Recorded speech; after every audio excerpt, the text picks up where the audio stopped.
Jangan doakan kejelekan terhadap anak-anakmu. Wahai ayah, wahai ibu, jangan pernah terlintas dalam hatimu, apalagi sampai tercetus keluar dari lidahmu, terlafazkan, terucapkan ungkapan kata-kata yang tidak baik untuk anak-anakmu. Diriwayatkan dalam suatu kisah bahwa ada seorang pemuda, dia bekerja mengembala kambing. Kambing-kambing ayahnya dia gembalakan. Tentu mungkin anak muda ini, masa anak muda yang bersemangat kerja cuma mengembalakan kambing. Tapi ayahnya tidak ada biaya untuk menyewa pengembala kambing, memberikan upah kepada pengembala kambing untuk mengembalakan kambing-kambing ini untuk keperluan makan kehidupan mereka sehari-hari. Anak yang merasa tidak senang, tertekan, susah ini berusaha untuk pergi, mohon izin pada ayahnya, tapi ayah berkata, jangan. Untuk sementara bantulah ayah. Tapi rupanya keinginan yang kuat ini terus bergejolak dalam dirinya. Akhirnya dia minjam uang kepada saudaranya. Dia pun pergi meninggalkan ayahnya yang dalam keadaan kesusahan. Bagaimana orang tua renta bisa boleh mengembalakan kambing. Akhirnya orang tua yang dalam keadaan sulit ini mohon kepada Allah Subhanahu wa taala. Dia tidak ada meminta apa-apa kepada Allah. Ya Allah, tunjukkanlah kuasamu ya Allah.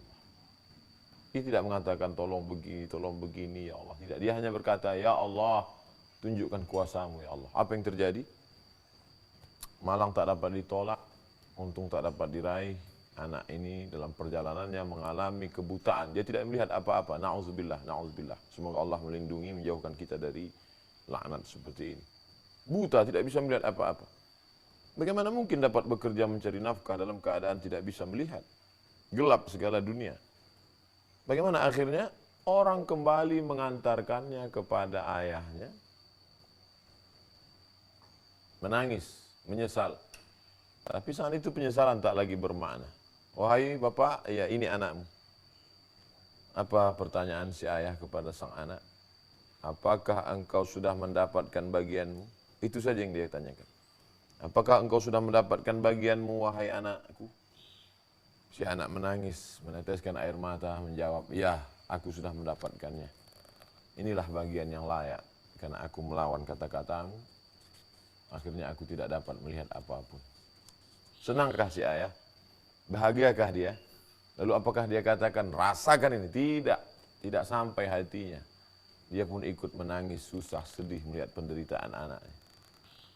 Lalu kemudian apa yang dia lakukan? Di tengah malam dia berwudu, bermunajat, berdoa, mohon kepada Allah Subhanahu wa taala.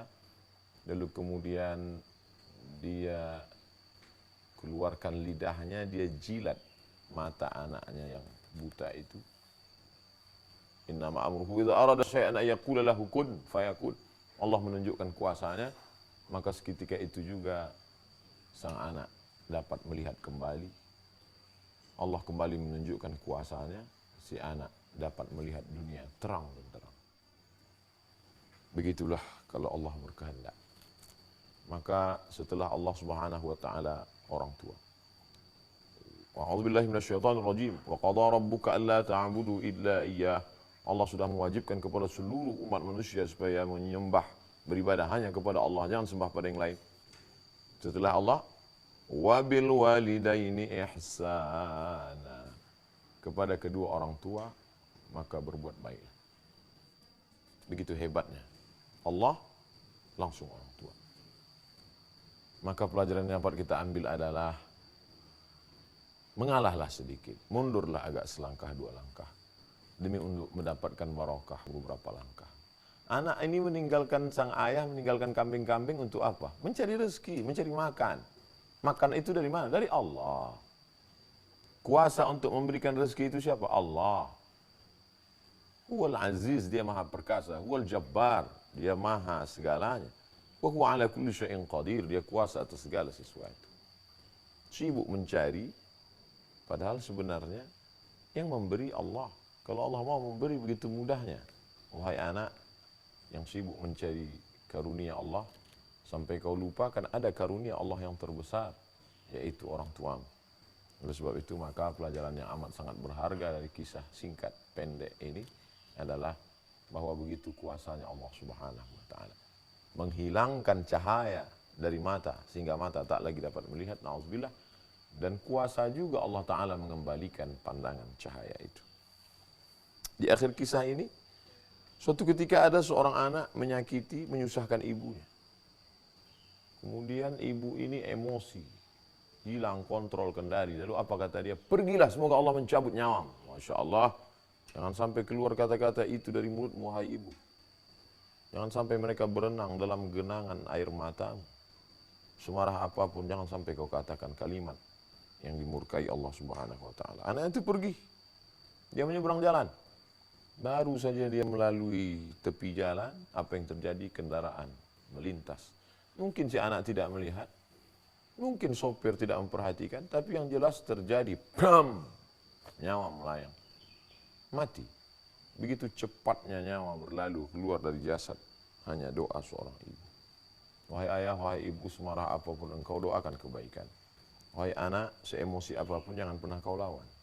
Diam adalah lebih baik. Tidak sanggup lagi diam, tidak sanggup lagi diam. Sampai akhirnya Allah Subhanahu wa Ta'ala memberikan balasannya kepada engkau. Karena tidak dapat kau balas budi baik mereka. Apakah dapat engkau balas bagaimana titik peluh keringat air mata ayah mencarikan makan yang halal sehingga engkau bisa menuntut ilmu? Dapatkah engkau balas bagaimana rintihan mereka saat melahirkanmu, menyusukanmu, melahirkanmu, meregang nyawa? Berapa banyak angka kematian ibu? Oleh sebab itu anak-anak bersabarlah, orang tua juga tataplah dengan tatapan keridhaan, kesenangan, kebahagiaan. Mudah-mudahan di hari baik, bulan baik yang mulia ini Allah senantiasa menganugerahkan kesabaran bagi ayah dan ibu. Begitu juga dengan anak. Terima kasih. Assalamualaikum warahmatullahi wabarakatuh.